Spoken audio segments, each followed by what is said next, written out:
Hey, what's up guys? Tactiholics here, coming at you from Wisconsin Firearms Training Center in Brookfield, Wisconsin. We got our hands on a couple of their rental guns. The first one that we're looking at today is the Smith & Wesson M&P 2.0.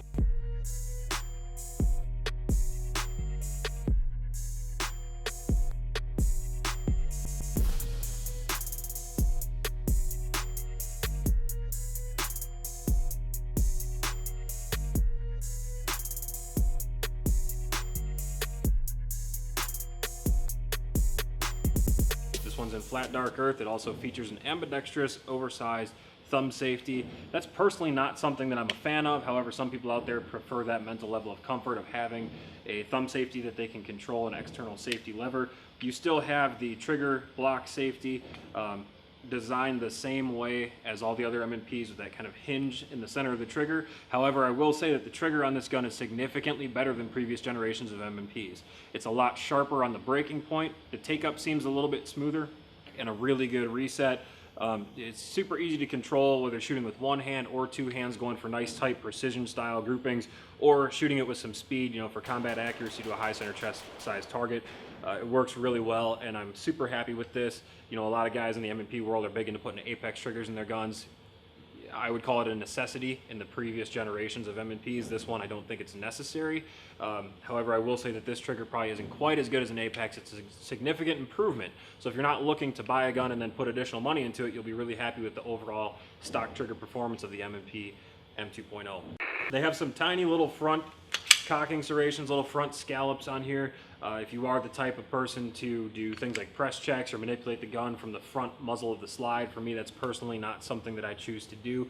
So I avoid that, and they are pretty small. However, Long D will probably have more thoughts on that as he does work with the slide up from the front end, so he might be able to speak a little bit better to the feedback on that. But the rear cocking serrations are still there, still applicable. They work really good. You're not going to slip off the rear of the slide. Look at the barrel hood. One of the things that I kind of like that they changed was, rather than having like the original style hole that looks down in there and you could see some brass at the barrel hood for a chamber indicator, they actually have this flag that pops up, which is very Springfield-esque, and you can find it on things like your Ruger SR series guns. So it's a tactile thing in low light, and it's also a visual thing in well-lit conditions that you can tell when you have a round and or a potential casing still in the chamber of the gun. The gun we're shooting just has 3-dot iron sights. I am told that you can get the M&P 2.0 with night sights. That's something that, it's up to your consideration how much money you want to spend on the gun right away, or whether or not you feel like you need night sights. But the iron sights in this gun are working just fine. Line them up, it's a point and shoot gun. It's very easy to shoot. Moving down, the grip texture, I personally love it. This is probably my favorite thing about the gun, even more so than the trigger. The grip texture on the 2.0 is styled very closely to what you've seen on the M&P Shield 45. It's almost stippled feeling. It's very textured. You get a lot of positive traction, not only with your dominant hand, but also, I'll take a left-handed grip here, but also with your support hand getting worked onto the grip right there. I didn't lose any traction while shooting this gun, even relatively fast. So I really like the aggressiveness of this. Well, I don't think that it's going to cause much abrasion with your skin or wear and tear against your clothing if you are carrying this gun inside the waistband. So I see this as just a positive all the way around. You still get the interchangeable back straps. One of the things that I don't like about the particular gun that I'm holding here is the removal of that beaver tail tang extension on the back. I have to be a little bit more conscious of where I'm putting my hand or how high I choke my hand up in the back of the gun to avoid a little bit of slide rub on the dominant hand between my thumb and pointer finger. So I liked that style of beaver tail or tang extension, if you will, on the original M&Ps. However, this gun, I didn't have any issues and I'm not bleeding from that hand. Also, down at the bottom of the grip, you have slight scallops here.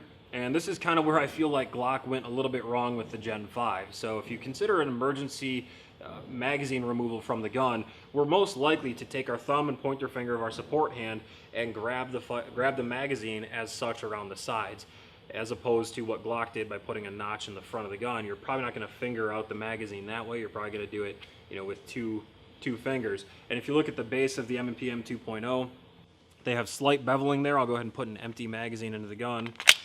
They have a slight bevel there, which actually kind of lets the magazine base pad stick out quite a bit. So if you are in a situation when you need to rip the magazine from the gun, it's going to make it, that's not that situation, but it's going to make it a little bit easier to have those little cuts inside there.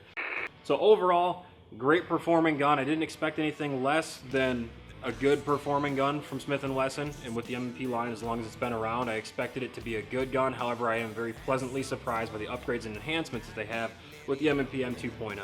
So, big shout out and thank you to Wisconsin Firearms Training Center for letting us get into their facility and run their rental M&P for the day.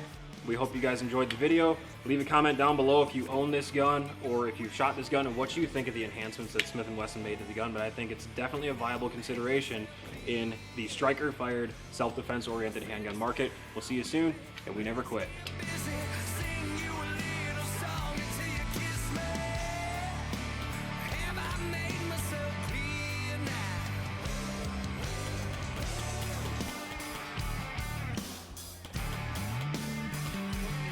I'm not your style, yeah, I'm leather your lace, but I can make